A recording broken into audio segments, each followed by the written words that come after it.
എന്തുകൊണ്ടാണ് ഇങ്ങനെ ഇന്ത്യ പേടിച്ചു നിൽക്കുന്നത്? അത് അങ്ങനെയാണോ വിലയിരുത്തുന്നത്? താങ്കൾക്ക് എന്താണ് തോന്നുന്നത്?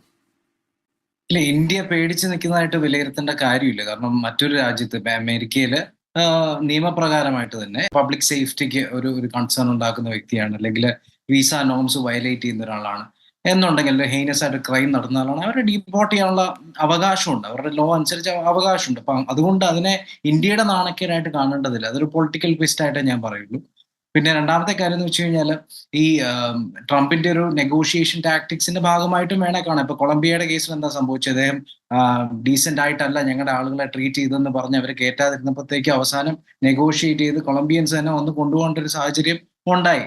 പിന്നെ രണ്ടാമത്തെ കാര്യം, നമ്മുടെ എക്സ്റ്റേണൽ അഫയേഴ്സ് മിനിസ്റ്റർ ജയശങ്കർ പറഞ്ഞ പോലെ 2012 മുതൽ ഐസിന്റെ SOP അനുസരിച്ച് നോക്കുകയാണെന്നുണ്ടെങ്കിൽ തീർച്ചയായിട്ടും ഹാൻഡ് കഫിംഗ് ഒക്കെ നോർമലാണ്. പക്ഷേ ഇന്ത്യൻസിൽ അത് തോന്നാനുള്ള ഒരു വ്യത്യാസം എന്തുകൊണ്ടാണെന്ന് വെച്ച് കഴിഞ്ഞാൽ, 1978 സുനിൽ ബാത്ര വേഴ്സസ് ഡൽഹി അഡ്മിനിസ്ട്രേഷൻ, അതിൽ ഹാൻഡ് കഫ്സിനെതിരെ അദ്ദേഹം സംസാരിച്ചപ്പോഴത്തേക്കും സുപ്രീം കോടതി റൂളിംഗ് ഇതായിരുന്നു: ഇന്ത്യയിൽ ഹാൻഡ് കഫ്സ് വെക്കണമെന്നുണ്ടെങ്കിൽ അത് വെക്കുന്നത് അൺറീസണബിൾ ആണ്, അങ്ങനെ വെക്കാൻ പാടില്ല, അത് കോൺസ്റ്റിറ്റ്യൂഷണൽ അവകാശങ്ങൾക്കെതിരാണ് എന്നുള്ള ഒന്നിലധികം സുപ്രീം കോടതി റൂളിംഗ്സ് ഉണ്ടായിട്ടുണ്ട്. അതുകൊണ്ട് തന്നെ ഇന്ത്യയിൽ നമ്മൾ അങ്ങനെ കാണാറില്ല പതിവിൽ ഇങ്ങനെ ഹാൻഡ് കഫ് അല്ല, ശ്രീ ചെയ്തിട്ട് ആൾക്കാരെ. നർമൽ ഇബ്രാഹിം, അതിന്റെ നിയമപരമായി നോക്കുകയാണെങ്കിൽ അതെല്ലാം ഓക്കെയാണ്. പക്ഷേ ഇതിന് മനുഷ്യത്വപരമായ ഒരു ഒരു ഒരു ചിത്രം കൂടി ഉണ്ടല്ലോ. ആ രീതിയിലെങ്കിലും ഒരു ഇടപെടൽ എന്തുകൊണ്ടാണ്? ഈ രീതിയിൽ ഒരു വലിയ സൗഹൃദമുള്ള രണ്ട് രാഷ്ട്രങ്ങൾ തമ്മിൽ, രണ്ട് രാഷ്ട്ര തലവന്മാർ തമ്മിൽ സംസാരിക്കുന്ന സമയത്ത് എന്തുകൊണ്ട് ഇത് പരാമർശിക്കപ്പെട്ടില്ല എന്നതാണ്. ബിഹൈൻഡ് ദ സീൻസിൽ ബാക്ക് ഡോറിൽ ഒരു പക്ഷേ ഡിസ്കഷൻ ഉണ്ടായി കാണും. മുന്നോട്ട് വന്നു കഴിഞ്ഞാൽ ആ ഡിസ്കഷനെ പൊളിറ്റിക്കലി ട്വിസ്റ്റ് ചെയ്യാൻ എളുപ്പമാണ്. ഇപ്പൊ തന്നെ രാഹുൽ ഗാന്ധി ഒക്കെ പറയുന്നത്, എന്തുകൊണ്ട് ഇത് ചെയ്തില്ല, കൊളംബിയ പോലും ഇത് ചെയ്തല്ലോ, എന്തുകൊണ്ട് നമ്മുടെ നാട്ടിൽ നമ്മുടെ ആളുകളെ അവിടെ പോയി കൊണ്ടുവന്നില്ല എന്നൊരു ചോദ്യം. പക്ഷെ അതിനൊരു മറുവശമുണ്ട്. ഇപ്പം ഏതൊരാളെ ഇപ്പൊ ഡിപ്പോർട്ട് ചെയ്ത് കൊണ്ടുപോകേണ്ട അവസ്ഥ വരുന്നത് എന്തുകൊണ്ടാണ്? ഒന്നെങ്കിൽ നേരത്തെ പറഞ്ഞ പോലെ വിസ നോംസ് വയലേറ്റ് ചെയ്തവർ, അല്ലെങ്കിൽ എന്തെങ്കിലും ഹൈനസ് ആയിട്ടുള്ള ക്രൈം ചെയ്തവർ, അല്ലെങ്കിൽ പബ്ലിക് സേഫ്റ്റിക്ക് ഇഷ്യൂ ഉണ്ടാക്കിയവർ, ഇങ്ങനെയുള്ളവരെ കൊണ്ടുപോകുന്ന ഒരു ഫ്ലൈറ്റിൽ പ്രത്യേകിച്ച് പുരുഷന്മാരെ മാത്രമാണ് ഇതിനകത്ത് റിസ്ട്രെയിൻ ചെയ്തിരിക്കുന്നത്. റിസ്ട്രെയിൻ ചെയ്യാനുള്ള അവകാശം ഉണ്ട് താൻ.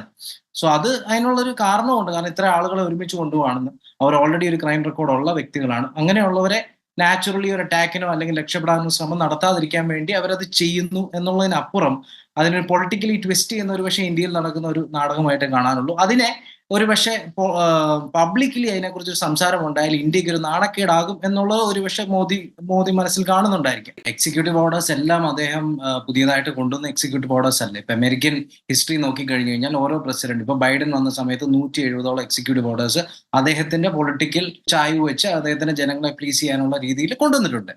അത് ട്രംപ് വരുമ്പോൾ മാറ്റി. അപ്പൊ അത് അടുത്ത ഗവൺമെന്റ് വരുമ്പോൾ അത് മാറ്റും. നേരത്തെ ടാരിഫിന്റെ കാര്യം രണ്ട് സഹ പാനലിസ്റ്റുകളും മനോഹരമായിട്ട് പറഞ്ഞു. ഇതിനകത്ത് ഒരു ഏറ്റവും റിലേറ്റബിൾ ആയിട്ടുള്ള ഒരു സിമ്പിൾ എക്സാമ്പിൾ ആണ്. ഹാർലി ഡേവിഡ്സൺ നമുക്കൊക്കെ ഇഷ്ടപ്പെട്ട ഒരു ബൈക്കാണ്. 2018 ട്രംപ് അധികാരത്തിലായിരുന്ന സമയത്ത് 75% ഡ്യൂട്ടിയും 28% GSTയും 3% സെസ്സും ആയിട്ട് 106% ടാക്സിലാണ് ഹാർലി ഡേവിഡ്സൺ ഇന്ത്യയിൽ ഇറങ്ങുന്നത്. പക്ഷെ ഇന്ത്യയിൽ നിന്ന് അങ്ങോട്ട് വിടുന്ന റോയൽ എൻഫീൽഡ് ബൈക്കുകൾക്ക് 2.5% ആകെ ഡ്യൂട്ടി ഉള്ളൂ. അപ്പൊ ആ ഒരു ഡിസ്പാരിറ്റി നോക്കിയാൽ, അങ്ങനെ മാത്രം ചിന്തിച്ചാൽ, ബാക്കി എല്ലാം നമ്മൾ വിടുക, ഇന്ത്യൻ അമേരിക്കൻ ഐഡിയോളജി ഇതെല്ലാം വിട്ടിട്ട് അങ്ങനെ ചിന്തിച്ചു കഴിഞ്ഞാൽ ട്രംപ് പറയുന്നത് ശരിയല്ലേ എന്ന് തന്നെയാണ് എൻ്റെ ആർഗ്യുമെന്റ്. പിന്നെ രണ്ടാമത്തെ കാര്യം, ഇമിഗ്രൻസിന്റെ കേസിൽ ഏത് രാജ്യമാണെന്നുണ്ടെങ്കിലും, ഇപ്പൊ UK-യിലും ഫ്രാൻസിലും ജർമ്മനിലും ഒക്കെ നടക്കുന്നത് നമ്മൾ കാണുന്നതാണ്. ഇല്ലീഗൽ ഇമിഗ്രൻസിനെ നേരത്തെ ശ്രീ സജിമോൻ ആന്റണി പറഞ്ഞു, എല്ലാത്തിനും ഒരു ബാലൻസിങ് ആക്ട് ഉണ്ട്. അതാണ് അതിന്റെ ശരി. അപ്പൊ ഒരു ബാലൻസ് വെച്ച് കൊണ്ടുവന്നില്ലെന്നുണ്ടെങ്കിൽ, കഴിഞ്ഞ ഒരു 4 വർഷത്തിനിടെ ബൈഡന്റെ അഡ്മിനിസ്ട്രേഷനിടയിൽ ഏകദേശം 10 മില്യണോളം ഇല്ലീഗൽ ഇമിഗ്രൻസ് ആണ് കയറി വന്നതെന്ന് പറയുന്നു. അതൊരു വലിയ ലോഡാണ്. അമേരിക്ക പോലെ രാജ്യത്തിനാണെങ്കിൽ പോലും വലിയൊരു ലോഡാണ്. ഇനി അങ്ങനെ സംഭവിക്കാതിരിക്കാനും കൂടെ ഒരു സ്ട്രോങ് ആയിട്ടൊരു മെസ്സേജ് കൊടുക്കാനും കൂടെയാണ് അദ്ദേഹം ഇത് ചെയ്തത്. ഇന്ത്യൻസിനെ ഇങ്ങോട്ട് വിട്ടതിന് ശേഷം ഒരു സ്ക്രീൻഷോട്ട് ഉണ്ട്, ട്വിറ്ററിൽ ഇവർ പോസ്റ്റ് ചെയ്തത് കണ്ടിട്ടുണ്ടെന്ന് പറയുന്നത്. ഐസ് പോസ്റ്റ് ചെയ്തതിൻ്റെ അത് വ്യക്തമായിട്ട് അവസാനം പറഞ്ഞിട്ടുണ്ട്, ഇത് ഇന്ത്യക്കാരെ ഇങ്ങോട്ട് കയറ്റി കൊണ്ടുപോവാണ്. അതിന്റെ അടിയിൽ ബോൾഡായിട്ട് എഴുതി വെച്ചിട്ടുണ്ട്, illegal immigrants are not welcome, if you step in you will be removed. അങ്ങനെ തന്നെ എഴുതിയിട്ടുണ്ട്. അതൊരു വാർണിംഗ് ആണ്. ഇത് കാണുന്ന ലോകത്തിരിക്കുന്ന ഏത് രാജ്യവും, അല്ല അങ്ങോട്ട് കടക്കാൻ ആഗ്രഹിക്കുന്ന ഏത് രാജ്യക്കാരനും ഉള്ളൊരു വാർണിംഗ് ആണ്. ഒന്ന്. രണ്ട്, ട്രംപിനെ അധികാരത്തിൽ ഏറ്റിയത് ഏകദേശം 77 മില്യൺ ആളുകളാണ്. അവർക്കുള്ള ഒരു മെസ്സേജ് കൂടിയാണ്, നിങ്ങൾ എന്നെ ഒരു പ്രസിഡന്റ് ആക്കിയത് ഇതുകൊണ്ടാണ്, ആ റീസൺ ഞാൻ നിറവേറ്റുന്നു, ഇല്ലീഗൽ ഇമിഗ്രൻസിനെ ഞാനൊന്ന് ഡീപ്പോർട്ട് ചെയ്യുമെന്ന് പറഞ്ഞു, ഞാൻ കയറിയ ഉടൻ തന്നെ ഡീപ്പോർട്ട് ചെയ്യുന്നു. ഈ 2 മെസ്സേജസ് ഈ 2 ആളുകൾക്ക് അയക്കുക എന്നുള്ളതാണ് ഉദ്ദേശം. പിന്നെ ഇന്ത്യനെ ബാധിക്കാം. ഇപ്പം മറ്റുള്ള രാജ്യങ്ങൾ, ഇപ്പൊ സ്പെസിഫിക്കലി ഇന്ത്യയെ ബാധിക്കാവുന്ന 2 രീതിയുണ്ട്. ഇപ്പം 7 ലക്ഷത്തോളം ആളുകൾ ഉണ്ടെന്ന് പറയുന്നു. ഫസ്റ്റ് സ്റ്റേജിൽ 18,000 ആളുകളെയാണ് വിടുന്നെന്ന് പറയുന്നു.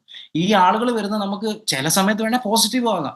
ഈ പറയുന്ന ആളുകൾ എത്രത്തോളം സ്കിൽഡ് ലേബർ ചെയ്യുന്ന ആളുകളാണെന്ന് അറിയത്തില്ല. സ്കിൽഡ് ലേബർ ചെയ്യുന്ന ആളുകളാണ് ഇന്ത്യക്ക് അതൊരു അസറ്റ് ആണ്. അതല്ല അൺസ്കിൽഡ് ലേബർ ചെയ്യുന്നതാണെന്നുണ്ടെങ്കിൽ ഇന്ത്യക്ക് അതൊരു ലയബിലിറ്റി ആണ്. ഓൾറെഡി ഒരു അൺഎംപ്ലോയ്മെന്റ് ക്രൈസിസ് കേരളത്തിൽ ഉൾപ്പെടെ ഉണ്ട്. അപ്പോൾ ഒരു ലയബിലിറ്റി ആകാം. പിന്നെ റെമിറ്റൻസസിന്റെ കേസിൽ ഒരു പക്ഷേ ഒരു പ്രശ്നം ഉണ്ടായേക്കും. ഇപ്പൊ റെമിറ്റൻസസ് ഈ നിൽക്കുന്ന ആളുകൾ വർഷങ്ങളോളം അവിടെ നിൽക്കുന്നവരാണെന്നുണ്ടെങ്കിൽ ആ റെമിറ്റൻസസിന് ഒരു കുറവ് വന്നേക്കും. ഇതിനപ്പുറം ഇന്ത്യക്ക് ഒരു വലിയ ഫൈനാൻഷ്യൽ ബർഡൻ ഒന്നും ഇവിടെ വരാൻ പോകുന്നില്ല.